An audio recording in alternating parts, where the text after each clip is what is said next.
الباب السادس عشر فی الامر بالمحافظة على السنة وآدابها، 16واں باب سنت اور اس کے آداب پر پابندی کے حکم کے بیان میں۔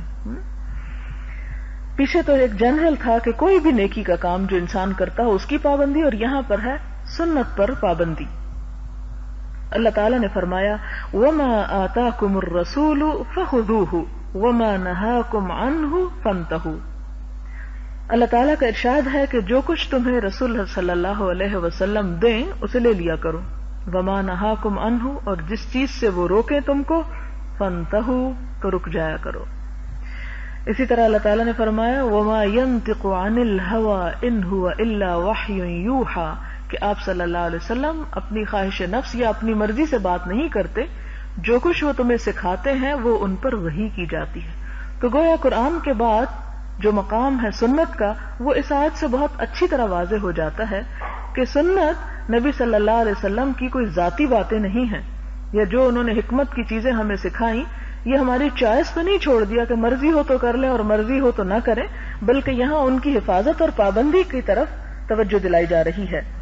ایک اور جگہ پر فرمایا قل ان کنتم تحبون اللہ فاتبعونی یحببکم اللہ ویغفر لکم ذنوبکم، کہہ دیجئے اگر تمہیں اللہ تعالیٰ سے محبت ہے تو میرا اتباع کرو، اللہ تم سے محبت کرے گا اور تمہارے گناہوں کو معاف کر دے گا۔ تو گویا اللہ تعالیٰ کی محبت حاصل کرنے کا ذریعہ رسول اللہ صلی اللہ علیہ وسلم کا اتباع ہے۔ اتباع کا معنی کیا ہوتا ہے؟ تابعداری کرنا، پیروی کرنا، آپ کو فالو کرنا۔ یعنی یہ ہو نہیں سکتا کہ کوئی شخص یہ دعویٰ کرے کہ میں اللہ تعالیٰ سے بڑی محبت کرتا ہوں اور پھر وہ رسول اللہ صلی اللہ علیہ وسلم کی سنت سے بے نیاز ہو، ان کے طریقے سے بے خبر ہو۔ محبت مکمل ہو ہی نہیں سکتی جب تک کہ آپ کا اتباع نہ ہو۔ پھر اسی طرح فرمایا لقد کان لکم فی رسول اللہ اسوۃ حسنۃ لمن کان یرجو اللہ والیوم الآخر، کہ تمہارے لیے رسول اللہ صلی اللہ علیہ وسلم کی زندگی میں بہترین نمونہ ہے ہر اس شخص کے لیے کہ جو اللہ اور یوم آخرت پر ایمان رکھتا ہو۔ اس کا معنی کیا ہے؟ اس کا معنی یہ ہے کہ نبی صلی اللہ علیہ وسلم کی سنت کوئی معمولی چیز نہیں، بلکہ اس کی پیروی ایمان کا حصہ ہے۔ وہ کس طرح کہ جو آخرت پر اور اللہ کی ذات پر بھروسہ رکھتا ہے، اسے یقین ہے کہ خدا موجود ہے اور وہ جزا سزا دینے پہ قادر ہے، اور اس کا ایمان ہے کہ آخرت بھی آنے والی ہے، تو پھر ایسے شخص کو کیا کرنا چاہیے؟ اپنی زندگی کو رسول اللہ صلی اللہ علیہ وسلم کے طریقے کے مطابق ڈھالنے کی کوشش کرنی چاہیے، کیونکہ قیامت کے دن جو نمونہ سب سے زیادہ خوبصورت ہوگا اور جو سب سے زیادہ پسندیدہ ہوگا وہ انسان حضور صلی اللہ علیہ وسلم ہے، وہ نبی محمد صلی اللہ علیہ وسلم کی ذات ہے، اور جو جتنا ان کی سنت کے قریب ہوگا اتنا ہی اللہ تعالیٰ اس کے اعمال کو شرف قبولیت عطا کریں گے۔ پھر آپ دیکھیں کہ اگلی آیت میں مزید تھوڑا سا اس پر سٹریس دیا گیا، قال تعالی فلا وربک لا یؤمنون حتی یحکموک فیما شجر بینہم ثم لا یجدوا فی انفسہم حرجا مما قضیت ویسلموا تسلیما۔ پس نہیں قسم تیرے رب کی، لا یؤمنون، یہ لوگ ایمان ہی نہیں لائیں گے، یہ مومن ہی نہیں ہو سکتے، حتی یحکموک، یہاں تک کہ یہ آپ کو جج بنا لیں، منصف بنا لیں، فیما شجر بینہم، اس معاملے میں جس میں ان کے درمیان اختلاف ہو گیا، ثم لا یجدوا فی انفسہم حرجا، پھر اس معاملے میں اپنے دل میں کسی قسم کی کوئی تنگی محسوس نہ کریں، مما قضیت، اس معاملے میں جو آپ فیصلہ کر دیں، ویسلموا تسلیما، اور پوری طرح وہ سر تسلیم خم کر دیں۔ وقال تعالی فَإِن تَنَازَعْتُمْ فِي شَيْءٍ فَرُدُّوهُ إِلَى اللَّهِ وَالرَّسُولِ إِن كُنتُمْ تُؤْمِنُونَ بِاللَّهِ وَالْيَوْمِ الْآخِرِ، فرمایا کہ اگر تمہارا آپس میں کسی بات میں جھگڑا ہو جائے، یعنی مسلمانوں میں اختلاف رائے ہو جائے، ایک دوسرے کے ساتھ ڈفرنس آف اوپینین ہو جائے، تو ایسے میں کیا کرو؟ فَرُدُّوهُ إِلَى اللَّهِ وَالرَّسُولِ، اس معاملے کو اللہ اور رسول کی طرف لوٹاؤ، یہ دیکھو کہ ان کا کیا حکم ہے اور اس کو اختیار کر لو، اپنی ذاتی رائے کو چھوڑ دو۔ ان کنتم تؤمنون باللہ والیوم الآخر، اگر تم ایمان لاتے ہو اللہ اور یوم آخرت پر۔ تو یہاں پر بھی اس چیز کو اللہ رسول کی پیروی کو کس سے مربوط کر دیا گیا؟ اللہ اور یوم آخرت پر ایمان سے۔ تو گویا ہم دیکھتے ہیں کہ ایمان اور عمل دو مختلف چیزوں کا نام نہیں ہے. پھر اسی طرح ایک اور جگہ پر فرمایا وَمَن يُطِعِ الرَّسُولَ فَقَدْ أَطَاعَ اللَّهَ، جو رسول صلی اللہ علیہ وسلم کی پیروی کرے گا وہ دراصل اللہ ہی کی اطاعت کرے گا. یعنی آپ کی سنت کو اور آپ کی حدیث کو ماننا دراصل اللہ ہی کی بات ماننا ہے. اسی طرح آپ صلی اللہ علیہ وسلم کے بارے میں فرمایا وَإِنَّكَ لَتَهْدِي إِلَى صِرَاطٍ مُسْتَقِيمٍ صِرَاطِ اللَّهِ الْعَزِيزِ، کہ بے شک آپ لوگوں کو سیدھے رستے کی طرف ہدایت دیتے ہیں، ان کی رہنمائی کرتے ہیں، وہ رستہ جو غالب اور حکمت والے تعریف والے رب کا رستہ ہے. ایک اور جگہ پر فرمایا فَلْيَحْذَرِ الَّذِينَ يُخَالِفُونَ عَنْ أَمْرِهِ أَن تُصِيبَهُمْ فِتْنَةٌ أَوْ يُصِيبَهُمْ عَذَابٌ أَلِيمٌ، کہ وہ لوگ جو حضور صلی اللہ علیہ وسلم کے حکم کی مخالفت کرتے ہیں، اس بات کو مانتے نہیں ہیں، تو انہیں ڈرنا چاہیے کہ کہیں وہ کسی فتنے میں نہ مبتلا ہو جائیں. ان تصیبہم فتنہ او یصیبہم عذاب علیم، یا وہ کسی دردناک عذاب کا شکار نہ ہو جائیں. گویا اللہ اور اس کے رسول سے، اور خاص طور پر یہاں پر امر ہی سے مراد حضور صلی اللہ علیہ وسلم کا حکم اور فرمان ہے کہ آپ کے فرمان کی مخالفت، اس کی ناپسندیدگی انسان کو کس چیز سے دوچار کر سکتی ہے؟ فتنہ اور عذاب علیم سے. فتنے سے مراد دنیا کی آزمائش ہے اور عذاب علیم سے مراد آخرت کا، کیونکہ دنیا کا عذاب عذاب علیم نہیں ہوتا. وقال تعالی وَاذْكُرْنَ مَا يُتْلَى فِي بُيُوتِكُنَّ مِنْ آیَاتِ اللَّهِ وَالْحِکْمَةِ، نبی صلی اللہ علیہ وسلم کی بیویوں کو خطاب ہے، اور تم تلاوت کرو، وَاذْكُرْنَ اور ذکر کرو، پڑھو، ما یتلا جو بھی پڑھا جاتا ہے، تلاوت کیا جاتا ہے، فی بیوتکن تمہارے گھروں میں، من آیات اللہ اللہ کی آیات میں سے، والحکمہ اور حکمت میں سے. اب یہ کون سی چیز ہے کہ جس کی گھروں میں تلاوت کی جاتی ہے؟ آپ دیکھیں تلاوت تو قرآن پاک ہی ہم کرتے ہیں، لیکن یہاں پر حکمت کی تلاوت سے کیا مراد ہے؟ تو تلاوت کا لفظ اردو میں جس معنی میں استعمال ہوتا ہے عربی میں نہیں ہوتا. ہم تو تلاوت کہتے ہیں کہ وضو کر کے اور بہت اہتمام کے ساتھ اللہ تعالیٰ کا کلام غلاف دان سے نکال کے کھول کے اور جھوم جھوم کے پڑھنے کو، اسے کہتے ہیں تلاوت. حالانکہ تلاوت کا مطلب ہوتا ہے پڑھنا اور غور و فکر کرنا. یعنی کس طرح؟ اس کے دو مصدر آتے ہیں، تلا یتلو تلاوتن اور تلا یتلو تلون.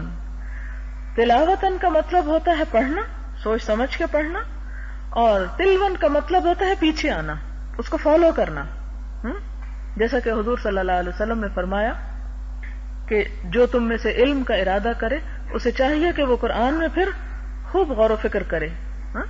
تو یہاں پر بھی ہم دیکھتے ہیں کہ جب آیات کی تلاوت کے ساتھ حکمت کی تلاوت کا ذکر ہے تو مراد اس سے حدیث رسول ہے. امام شافعی کا اس پر قول ہے کہ یہاں حکمت سے مراد نبی صلی اللہ علیہ وسلم کی احادیث اور آپ کے اقوال ہیں، اور اس سے یہ بھی پتہ چلتا ہے کہ حضور صلی اللہ علیہ وسلم کے زمانے میں ہی آپ کے اقوال کے بارے میں لوگ مذاکرہ کیا کرتے تھے، ان کو پڑھتے اور پڑھاتے، سیکھتے اور سکھاتے تھے، اور ایک دوسرے کے ساتھ ڈسکشن بھی کیا کرتے تھے. اور اس معاملے میں صرف مردوں کو نہیں بلکہ یہاں عورتوں کو حکم دیا جا رہا ہے کہ تم اپنے گھروں میں ایسا کرو. اور امہات المومنین ہم سب کے لیے بہترین نمونہ ہیں. یہ الگ بات ہے کہ اب ہمارا سٹینڈرڈ یا ہماری سوچ یا ہماری جو پسند ناپسند ہے وہ نہیں رہی، یا ان کی زندگی میں ہمارے لیے کوئی نمونہ نہیں، لیکن اگر ان کے گھروں میں کتاب اللہ اور حدیث رسول صلی اللہ علیہ وسلم کی تلاوت کا حکم ہے، جبکہ رسول اللہ صلی اللہ علیہ وسلم خود ان کے درمیان موجود تھے، تو سوچیں اس بات کو کہ آپ بھی موجود ہیں اور آپ دن رات خود بھی پڑھ رہے ہیں اور سکھا رہے ہیں، لیکن اس کے باوجود خواتین خانہ کو، گھر کی بیویوں کو خاص طور پر حکم دیا گیا کہ نہیں تم خود بھی پڑھو، خود بھی اس کو. اور ہمارے یہاں معلوم نہیں ہے کیوں کہا جاتا ہے کہ عورتوں کو نہیں پڑھانا چاہیے. اسلام سے تو یہ بات ثابت نہیں ہے، بلکہ خاص طور پر حکم دیا جا رہا ہے. تو اس میں یہاں تلاوت حکمت سے مراد حدیث رسول صلی اللہ علیہ وسلم میں غور و فکر ہے.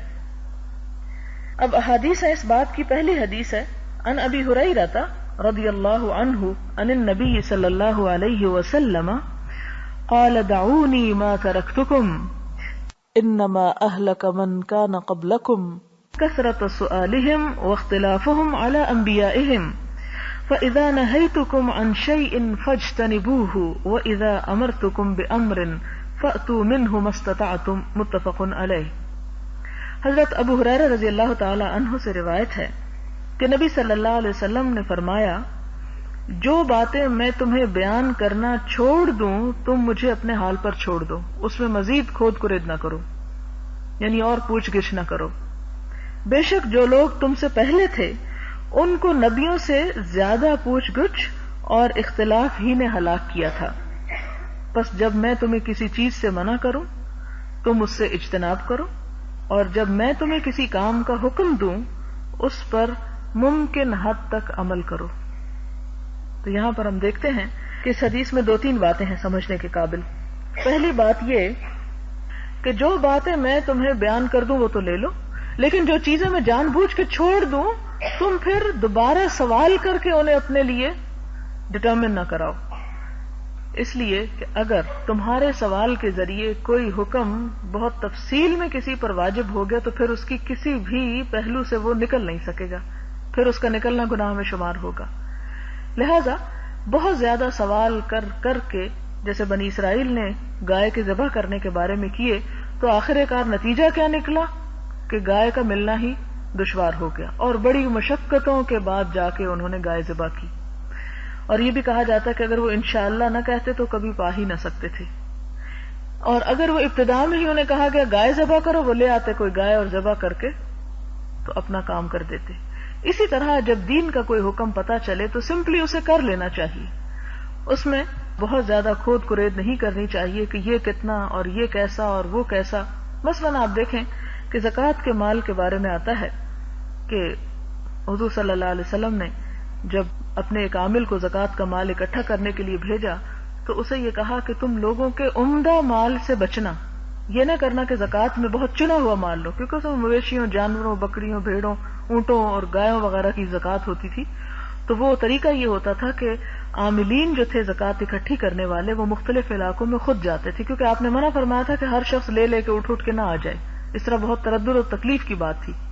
ہر علاقے کی زکوٰۃ وہاں پر باقاعدہ سسٹمیٹیکلی اکٹھی کی جائے اور انہی کے فقراء میں تقسیم کر دی جائے، لیکن اگر ہر شخص مدینے اٹھا کے اپنے گھوڑے بکریاں اونٹ لا رہا ہے تو اس میں تو بڑی مشکل ہو جاتی۔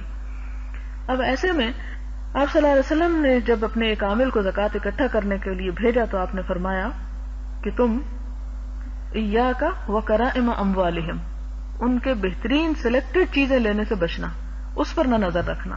کیوں؟ اس کی وجہ یہ ہے کہ لوگوں کو اپنے مال سے محبت ہوتی ہے، اور کہیں ایسا نہ ہو کہ وہ اس تشدد اور اس فعل کی وجہ سے زکوٰۃ دینے سے انکار کر دیں، کیونکہ اکثر تو نئے نئے مسلمان ہوئے تھے، ان میں ابھی اتنی پختگی تو نہیں تھی۔ اب یہاں ایک اور بات بھی پتہ چلتی ہے، وہ یہ کہ جو دیں وہ لے لینا اور ان سے مزید کا ایسا مطالبہ نہ کرنا، اور اسی طرح دینے کے وقت کوئی یہ نہ پوچھے اچھا میرے پاس 4 بکریاں ہیں اور جو مجھے زکوٰۃ میں دینی ہے۔ 4 بکریوں پہ ویسے زکوٰۃ نہیں ہوتی، لیکن 4 بکریاں جو زکوٰۃ میں نکال رہا ہوں میں۔ اب یہ ہے کہ یہ بتایا جائے ان کا قد کتنا ہو اور ان کے دانت کتنے نکلے ہوئے ہوں اور ان کے بال کتنے ہوں اور ان کا رنگ کیسا ہو، اور وہ تو یہ کیا ہے؟ عمل کرنے کو مشکل بنانا ہے۔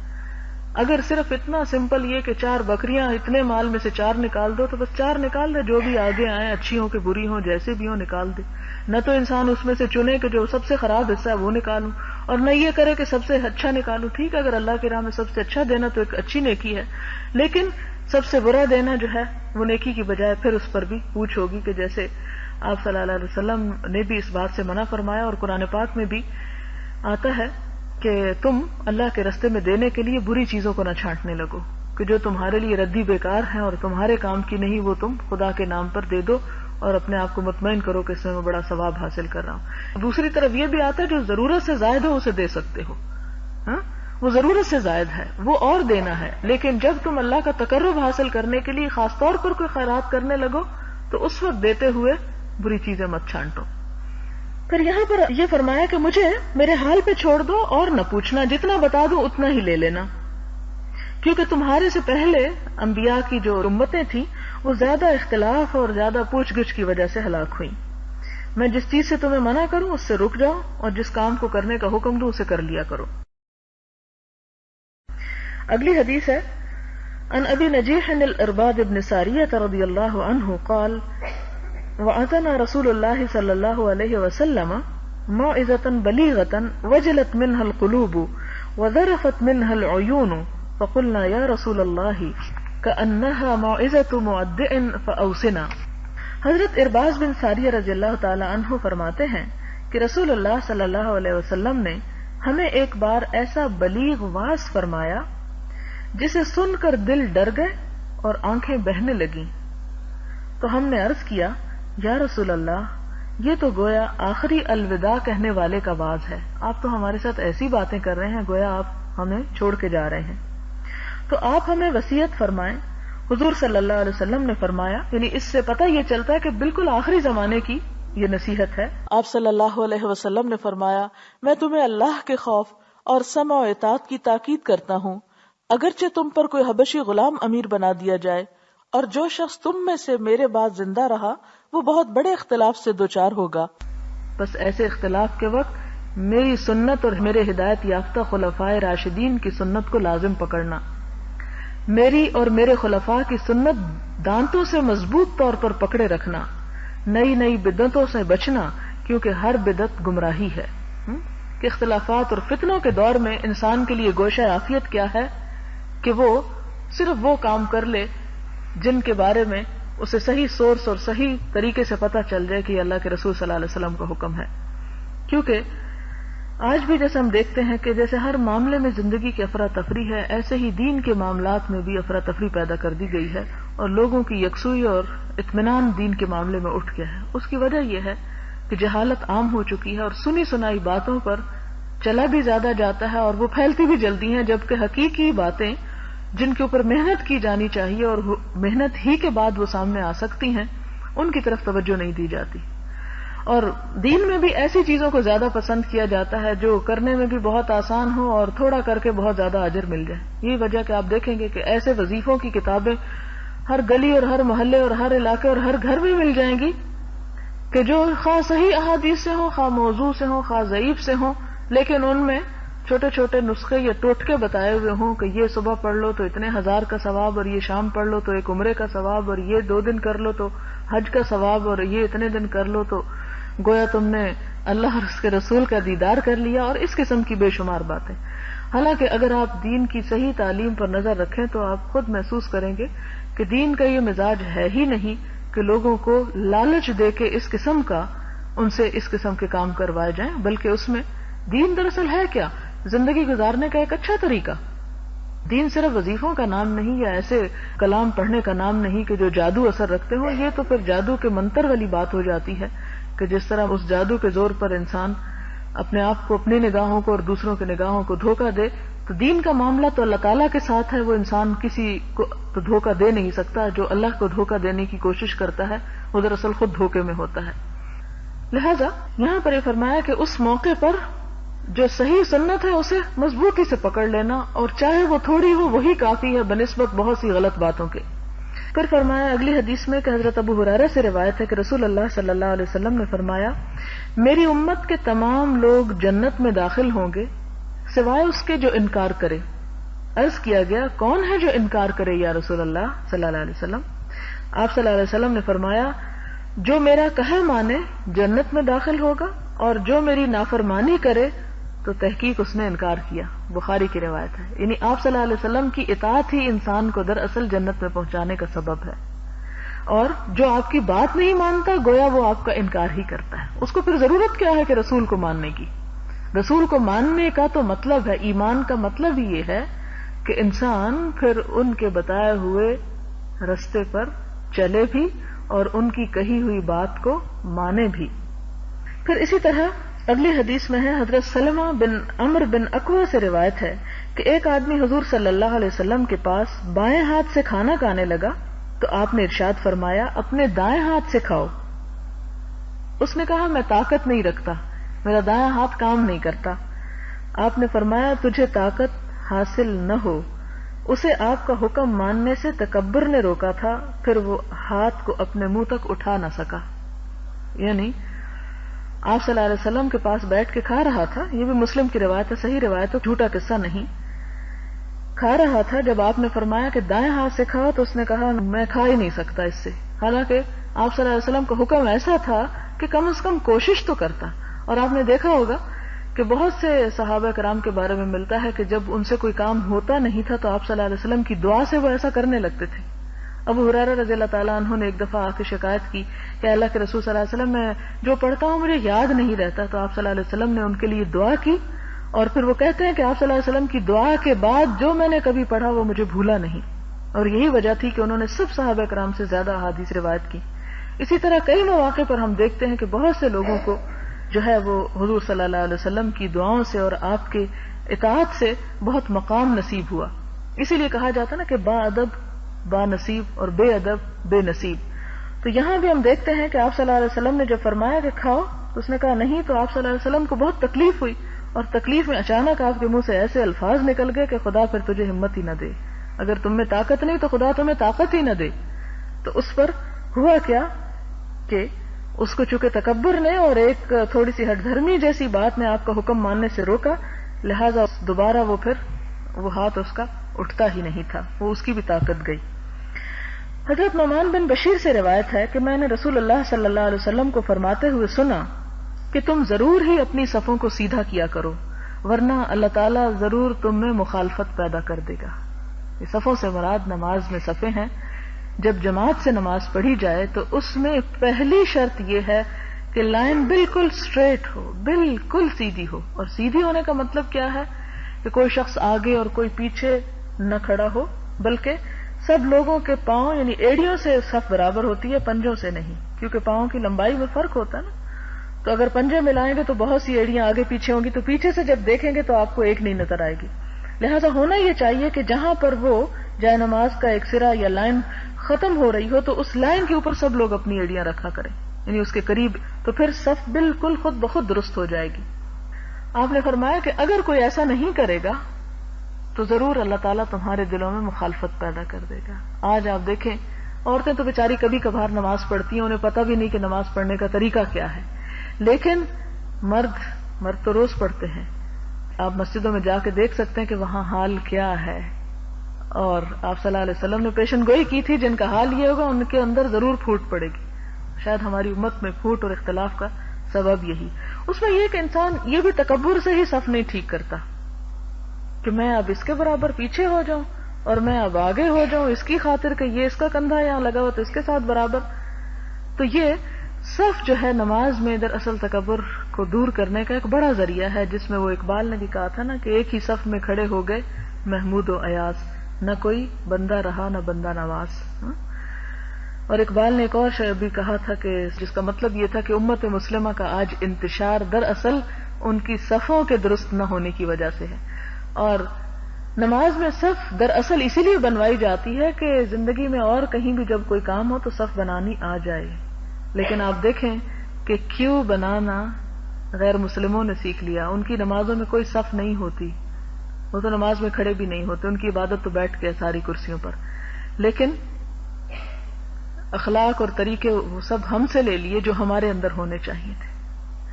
ہمیں کسی بھی موقع پر کچھ لینا ہو, کچھ دینا ہو, بجلی کا بل جمع کروانے جائیں, کسی مارکیٹ سے کچھ خریدنے جائیں, کہیں پر بھی اپنی باری کی نام کی تو کوئی چیز ہی نہیں. ہر شخص دوسرے سے آگے. ایون ٹریفک میں بھی آپ دیکھیں کہ کسی کے حق کا کسی کو خیال نہیں, صرف اپنی ذات کا فکر ہے کہ ہمیں پہلے مل جائے, باقی جو جہاں چاہے جائیں.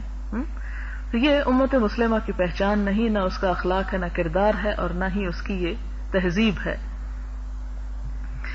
ایک اور مسلم کی روایت میں ہے کہ رسول اللہ صلی اللہ علیہ وسلم ہماری صفوں کو ایسے سیدھا فرمایا کرتے تھے گویا ان کے ساتھ تیروں کو سیدھا فرما رہے ہیں. جیسے وہ جنگ کے وقت تیر سیدھے بالکل سٹریٹ لائن میں ایک کے بعد ایک رکھتے تھے, آگے پیچھے نہیں کہ جب انسان اگر سامنے بھی دیکھ رہا ہو تو فوراً اس کو اٹھا لے وہاں سے. فرمایا بالکل ایسے سیدھے رکھتے, حتیٰ کہ آپ نے محسوس کیا کہ ہم صفوں کی برابری کے مسئلے کو سمجھ گئے ہیں. یعنی جب تک آپ ایسا کرتے رہے جب تک کہ ہمارے اندر یہ چیز پیدا نہ ہو گئی. پھر آپ ایک دن تشریف لائے, نماز کے لیے کھڑے ہو گئے, قریب تھا کہ آپ نماز کی تکبیر کہیں. اس اثناء میں آپ نے ایک آدمی کو دیکھا جو اپنا سینہ آگے کو نکالے ہوئے تھا. تو آپ نے ارشاد فرمایا, اے اللہ کے بندو, تم ضرور ہی اپنی صفوں کو سیدھا کرو ورنہ اللہ تعالیٰ تمہارے درمیان پھوٹ ڈال دے گا. یعنی وہ دلوں کا تکبر پھر معاملات میں بھی آ جائے گا اور ایک جگہ پہ بیٹھ نہیں سکو گے. یہی وجہ کہ اگر آپ حرم میں کبھی نماز پڑھنے کا اتفاق ہوا ہو تو آپ دیکھتے ہیں کہ وہ ہر نماز سے پہلے بلند آواز میں کہتے ہیں سووا صفوفکم، اپنی صفیں برابر کر لو. سووا مساوی اور مساوات سے ہے، برابر کے معنوں میں. اگلی حدیث میں ہے ابو موسیٰ رضی اللہ تعالی عنہ سے فرماتے ہیں کہ مدینہ شریف میں رات کو ایک مکان گھر والوں سمیت جل گیا، یعنی آگ نے پکڑ لیا، سارا گھر جل گیا. جب رسول اللہ صلی اللہ علیہ وسلم کو ان کے حال کی خبر دی گئی تو فرمایا بے شک یہ آگ تمہاری دشمن ہے، پس جب تم سونے لگو تو اس کو بجھا دیا کرو، یعنی آگ جلتی نہ چھوڑا کرو. اب آپ دیکھیں یہ حدیث یہاں لانے کا مطلب کیا تھا. اس کا مطلب یہ ہے کہ محسوس یوں ہوتا ہے کہ اس سے پہلے بھی حضور صلی اللہ علیہ وسلم اس پر کچھ فرما چکے ہوں گے، لوگوں کو یہ تعلیم دے چکے ہوں گے. تو جس نے نافرمانی کی یا جس نے اس بات کو نہ مانا اس نے نقصان اٹھایا. تو آپ صلی اللہ علیہ وسلم نے یہ کہنے کی بجائے کہ میں نے تمہیں کہا نہیں تھا کہ ایسا اور ایسا نہ کرنا، یہ فرمایا کہ دیکھو ایسا نہ کرنا، یعنی دوبارہ اس چیز کو پھر سکھا دیا، پھر ریپیٹ کر دیا. اگلی حدیث میں ابو موسیٰ اشعری سے روایت ہے، فرماتے ہیں کہ رسول اللہ صلی اللہ علیہ وسلم نے فرمایا بے شک اس ہدایت اور علم کی مثال جو اللہ تعالیٰ نے مجھے دے کر مبعوث فرمایا ہے اس بارش کی طرح ہے جو کسی زمین پر برسی تو اس کا ایک حصہ قابل تھا، اس نے پانی کو جذب کر لیا اور بہت سبزہ اور گھاس اگایا، اور ایک ٹکڑا غیر آباد بھی تھا جس نے پانی کو روک لیا، بس اللہ نے اس سے لوگوں کو نفع پہنچایا. لوگوں نے اس سے پانی پیا اور پلایا اور کھیتی سیراب کی، اور زمین کے ایک اس حصے کو بھی بارش پہنچی جو چٹیل میدان ہے، جس نے نہ پانی روکا نہ گھاس اگائی. بس یہ مثال ہے اس آدمی کی جس نے اللہ کے دین کے بارے میں سمجھ حاصل کی، اور جس علم و ہدایت کے ساتھ اللہ نے مجھے بھیجا اس نے اس شخص کو نفع دیا، بس اس نے دین سیکھا اور سکھایا. اور مثال اس شخص کی ہے جس نے اس علم و ہدایت کی طرف سر بھی نہ اٹھایا، اور جس ہدایت کے ساتھ مجھے بھیجا گیا ہے اسے قبول نہ کیا. یہاں آپ صلی اللہ علیہ وسلم زمین کی مثال دے کر انسانوں کی مثال دیتے ہیں، اور وہ کس طرح کہ 3 طرح کی زمین کا ذکر کیا گیا. ایک زمین جو نرم زمین ہے، اس سے مراد وہ لوگ ہیں جن کے دل نرم ہیں. جیسے اس نرم زمین پہ پانی پڑتا ہے تو وہ اندر جذب کر لیتی ہے، اور جذب کرنے کے بعد اس سے سبزہ اگتا ہے، اور اس ہریالی سے دوسروں کی آنکھیں ٹھنڈی ہوتی ہیں اور کھانے پینے کا سامان بھی پیدا ہوتا ہے. اور کچھ لوگ ایسے ہیں، کچھ زمین ایسی ہے کہ جو زیادہ زرخیز تو نہیں، زیادہ نرم تو نہیں، غیر آباد سی ہے، بیکار سی ہے، لیکن ہدایت جب اس پر پڑتی ہے، ہدایت کا نور ایسے لوگوں کے دلوں پہ پڑتا ہے تو وہ اگر خود بہت جلدی عمل نہ بھی کرے تو ایٹ لیسٹ وہ پانی ان کے اندر اس طرح رک جاتا ہے اس زمین میں کہ اس پانی سے اور زمین کو سیراب کر دیا جاتا ہے، یا جانور اور انسان پی لیتے ہیں، یعنی دوسروں کے فائدے کی وہ بن جاتی.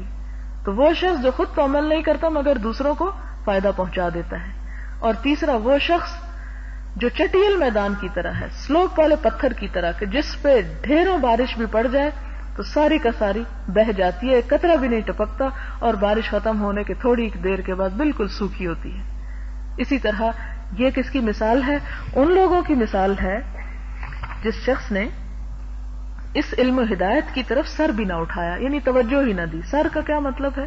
سر سے انسان کیا کرتا ہے؟ سنتا بھی ہے، دیکھتا بھی ہے، اور دماغ میں سوچتا بھی ہے. تو سر نہ اٹھانے سے مراد یہ کہ نہ سنا، نہ دیکھا اور نہ سمجھا. یا کیا مثال ہے کہ سن تو لیا، جو سنوا دیا گیا اس پر غور و فکر نہیں کیا اور دماغ میں اس کو بٹھایا نہیں. تو ایسے شخص کی مثال کیا ہے؟ یہ وہ چٹیل پتھر ہے کہ جس پہ جو کچھ بھی پڑ جائے وہ سب صاف ہو جاتا ہے. اور فرمایا کہ اس نے اسے قبول نہ کیا. یہ حدیث بھی صحیح حدیث ہے، بخاری اور مسلم دونوں نے اس کو روایت کیا ہے. اب ہم میں سے ہر شخص یہ سوچے کہ اللہ کے رسول صلی اللہ علیہ وسلم کی بتائی ہوئی اس حدیث کے مطابق ہم کس میں شامل ہوتے ہیں. ہمارا شمار زرخیز زمین میں ہے، یا بے آباد زمین میں جو پانی روک لے کم از کم، یا اس میں جو چٹیل پتھر کی طرح ہے کہ سنتے جائیں اور بہاتے چلے جائیں. تو جو تیسرا ہے اس میں تو کوئی پھر خیر نہیں. تو کم از کم دوسرے، اور حقیقت یہ ہے کہ پہلے میں شامل ہونا چاہیے. دنیا میں جہاں ہم چاہتے ہیں کہ ہر چیز میں ہم سب سے آگے ہوں، یہ انسان کی ایک بڑی بنیادی خواہشات میں سے ایک خواہش ہے. تو دین کے معاملے میں اور دین کے علم کے معاملے میں یہ خواہش آخر کیوں نہیں؟ کیا اس کی اہمیت نہیں یا اس کا کچھ فائدہ نہیں؟ اسی طرح اگلی حدیث حضرت جابر سے ہے کہ رسول اللہ صلی اللہ علیہ وسلم نے فرمایا میری اور تمہاری مثال اس شخص کی ہے جس نے آگ روشن کی، پھر پتنگے اور پروانے اس میں گرنے لگے اور وہ انہیں آگ سے دور ہٹا رہا ہو، تو میں بھی تمہیں کمر تمہاری پکڑ کر جہنم کی آگ سے دور ہٹا رہا ہوں اور تم میرے ہاتھ سے چھوٹے جا رہے ہو. یعنی میں چاہتا ہوں کہ تم اس رستے سے بچ جاؤ، لیکن تم ہو کہ ادھر ہی کو بھاگتے ہو. یہ کتنا محبت کا تعلق آپ صلی اللہ علیہ وسلم نے ظاہر کیا. بالکل یوں محسوس ہوتا ہے جیسے ایک بہت محبت کرنے والی ماں اپنے بچے کے پیچھے پیچھے ہے کہ کہیں وہ ایسی جگہ ہاتھ نہ ڈال دے کہ اسے نقصان ہو، کوئی گندی چیز نہ کھا لے، کوئی کسی مصیبت یا آفت میں مبتلا نہ ہو جائے. تو بالکل اسی طرح اللہ کے رسول صلی اللہ علیہ وسلم فرمایا کہ میں تمہارے بارے میں اس طرح فکر مند ہوں کہ کمر سے پکڑنے کا مراد ہی کہ خوب گرفت سے انسان پکڑتا ہے. اگر کسی کا ہاتھ ہو تو ہاتھ بھی چھوٹ جاتا ہے بعض اوقات، لیکن جو کسی کو کمر سے پکڑ لے تو انسان ہلنے جلنے کے قابل نہیں رہتا. وہاں سے کون چھوٹتا ہے؟ جو بہت ہی زور لگا کے بدک کے نکلے. ورنہ تم ہو کہ چھوٹے چلے جا رہے اور میں ہوں کہ تمہیں پکڑ کے ہٹا رہا ہوں. لیکن یہ پکڑ کے ہٹانے کا فائدہ اسی کو ہے جو کلام رسول صلی اللہ علیہ وسلم سے واقف ہو کہ کس طرح آپ ہٹا رہے ہیں. پھر اسی طرح اگلی حدیث ہے کہ حضور صلی اللہ علیہ وسلم نے انگلیوں اور برتن کو صاف کرنے اور چاٹنے کا حکم فرمایا اور ارشاد فرمایا بے شک تم نہیں جانتے کہ اس کی کس چیز میں برکت ہے. یعنی جب کھانا کھاتے ہوئے اگر انگلی کو کچھ لگ جائے یا برتن میں چھوٹ جائے تو اس کو صاف کرنا جو ہے وہ ضروری ہے. اور ہو سکتا ہے کہ جو کھانا تم نے چھوڑ دیا ہو اسی کھانے میں برکت ہو اور وہ تمہاری صحت اور تمہارے فائدے کا ہو، لیکن ہمارے ہاں تو پھر فیشن نہیں پورا ہوتا یا ایٹیکیٹس کے خلاف ہے، مینرز کے خلاف ہے کہ سارا ہی پی گیا فلاں، اس کو برے معنی میں لیا جاتا ہے، حالانکہ ہو سکتا ہے جو چھوڑ گیا وہی اصل فائدے کی چیز ہو.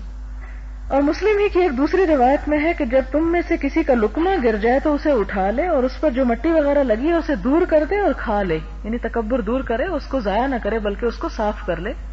ظاہر ہے کہ یہ ایسا ہی لقمہ ہوگا جس سے مٹی جھڑ دے رہا، وہ جو بالکل ہی لتھڑ کے مٹی ہو جائے وہ تو نہیں اس میں شامل ہوتا. اور شیطان کے لیے نہ چھوڑے اور اپنی انگلیوں کو چاٹنے تک ہاتھ کو رومال سے نہ پونچھے. یہ نہیں کہ گھی سے یا وہ کھانے سے بھرے لتھڑے ہوئے ہاتھ جو ہیں وہ فوراً ہی کپڑے سے صاف کر دے. فرمایا نہیں، پہلے اس کو تھوڑا سا لکھ کر لو اور اس کے بعد صاف کرو، کیونکہ یہ نہیں جانتا کہ کھانے کے کون سے حصے میں برکت ہے. اور مسلم ہی کی ایک روایت میں ہے کہ بے شک شیطان تمہاری ہر چیز میں حاضر رہتا ہے، ہر چیز میں حصہ نکالتا ہے، یہاں تک کہ کھانے کے وقت بھی. بس جب تم میں سے کسی کے ہاتھ سے لقمہ گر جائے تو اس پر لگی ہوئی مٹی کو دور کرے، پھر اسے کھا لے اور شیطان کے لیے نہ چھوڑے. حضرت عبداللہ بن عباس سے روایت ہے کہ رسول اللہ صلی اللہ علیہ وسلم ہم میں واز فرمانے کھڑے ہوئے تو ارشاد فرمایا اے لوگو، تم اللہ کی طرف روز قیامت ننگے پاؤں برہنہ بدن اور غیر مختون اٹھائے جاؤ گے، یعنی بغیر ختنے کے. اللہ تعالیٰ فرماتے ہیں جیسے ہم نے ان کو پہلے پیدا کیا تھا ویسے ہی ہم ان کو پھر لوٹائیں گے. یعنی جیسے بچہ ماں کے پیٹ سے آتا ہے بالکل پورا ایسے ہی. یہ ہم پر وعدہ ہے، بے شک ہم اس کو پورا کرنے والے ہیں. حضور صلی اللہ علیہ وسلم نے فرمایا خوب سن لو، ساری مخلوق میں سب سے پہلے قیامت کے روز ابراہیم علیہ السلام کو لباس پہنایا جائے گا. سن لو، پھر میری امت کے کچھ لوگ لائے جائیں گے، ان کو بائیں طرف گرفتار کر لیا جائے گا. ہوگی میری امت لیکن پکڑ لیے جائیں گے فوراً. تو میں کہوں گا اے میرے رب، یہ تو میرے ساتھی ہیں، یعنی میری امت ہیں. تو کہا جائے گا آپ کو پتہ نہیں کہ آپ کے بعد انہوں نے کیا نئے شگوفے کھلائے، بدعتیں جاری کی.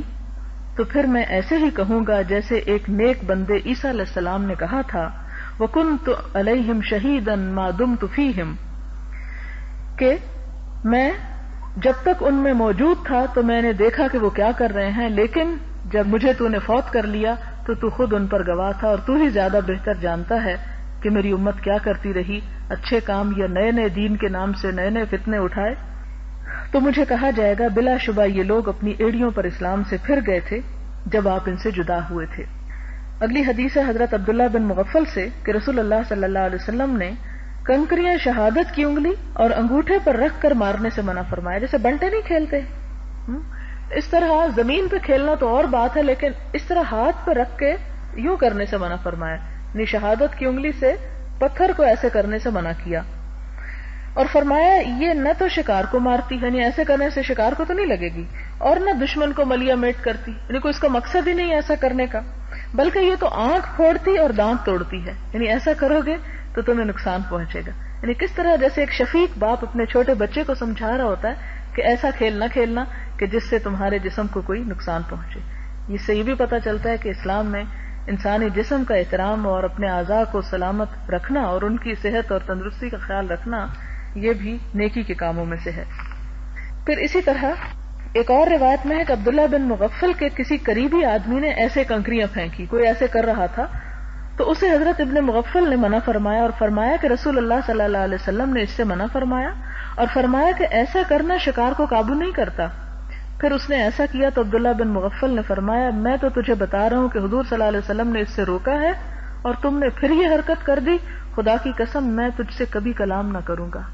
یعنی کتنی محبت تھی ان کے دل میں حضور صلی اللہ علیہ وسلم کی کہ اس کے مقابلے میں اپنے کسی رشتہ دار یا اپنے کسی قریب کو وہ اہمیت نہیں دیتے تھے کہ آپ نے منع فرمایا اور تم آپ کی بات سننے کے بعد ویسے ہی کرتے جا رہے ہو تو پھر میرا تمہارا کوئی تعلق نہیں.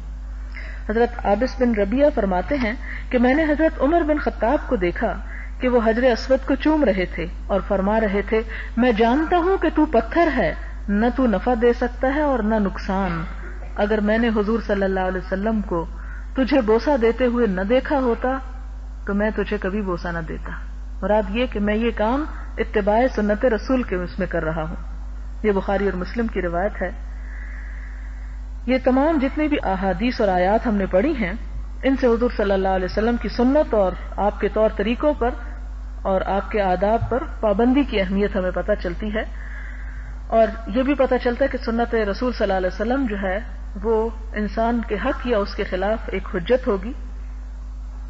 اور صحابہ کرام کا طرز عمل بھی ہم نے دیکھا کہ کس طرح وہ ایک دوسرے کو اہمیت دینے کی بجائے حضور صلی اللہ علیہ وسلم کی بات اور آپ کے فعل کو سب سے زیادہ عزیز سمجھتے تھے. اور حقیقت یہ ہے کہ ہمارا ایمان بھی اسی سے متعلق ہے کہ آپ صلی اللہ علیہ وسلم نے فرمایا خدا کی قسم تم میں سے کوئی شخص مومن نہیں ہو سکتا جب تک کہ میں اسے، اس کے والدین، اس کی اولاد اور سب انسانوں سے زیادہ پیارا نہ ہو جاؤں. اور یہ محبت اور یہ پیار اسی صورت میں سچا ہو سکتا ہے جب ہمیں آپ کی باتوں سے بھی پیار ہو اور آپ کے طریقوں سے بھی پیار ہو. وآخر دعوانا ان الحمد للہ رب العالمین. سبحان اللہ وبحمدہ عدد خلقہ ورضا نفسہ وزنۃ عرشہ ومداد کلماتہ. سبحان اللہ العظیم. اللہم صل علی محمد وعلی آل محمد کما صلیت علی ابراہیم وعلی آل ابراہیم انک حمید مجید. اللہم بارک علی محمد وعلی آل محمد کما بارکت علی ابراہیم وعلی آل ابراہیم انک حمید مجید. ربنا آتنا فی الدنیا حسنۃ وفی الآخرۃ حسنۃ وقنا عذاب النار. یا رب العالمین جو کچھ ہم نے پڑھا اور سیکھا ہے اگر اس میں کوئی بات غلط ہو گئی ہو تو ہمارے علم کی اصلاح کر دے. ہمیں صحیح علم عطا فرما، بہترین عمل کرنے والا بنا، ہمیں اپنے اور اپنے رسول صلی اللہ علیہ وسلم کے قریب کر دے. یا رب العالمین تو ہمارے سینوں کو کھول دے اور ہمیں زرخیز زمین کی طرح بنا دے. یا رب العالمین ہمیں اپنا پسندیدہ انسان بنا لے. یا ارحم الراحمین ہمارے والدین پر اپنی رحمت فرما، انہیں صحت و تندرستی اور انہیں رحمت سے نواز. جو دنیا سے جا چکے ہیں ان کی بخشش فرما. یا ارحم الراحمین ہمارے بچوں کو ہماری آنکھوں کی ٹھنڈک بنا. یا اللہ ہمیں ان کی پریشانیوں سے نجات عطا فرما. یا رب العالمین تو انہیں دین و دنیا کی کامیابیاں عطا فرما. یا ارحم الراحمین تو ہم سب کا حامی و ناصر ہو جا. یا اللہ تو پاکستان اور پاکستان سے باہر امت مسلمہ کو اتحاد اور اتفاق عطا فرما. یا رب العالمین تو دنیا و آخرت میں امت مسلمہ کو عزت عطا فرما. یا رب العالمین ہمیں مرتے دم تک ایمان پر قائم رکھنا، ہم سے اپنے دین کا کام لے لینا اور اس علم کو ہمارے لیے صدقہ جاریہ بنا دینا. ربنا تقبل منا انک انت السمیع الدعاء وتب علینا انک انت التواب الرحیم. وصلی اللہ تعالی علی خیر خلقہ محمد وعلی آلہ واصحابہ واہل بیتہ اجمعین برحمتک یا ارحم الراحمین. الہی آمین.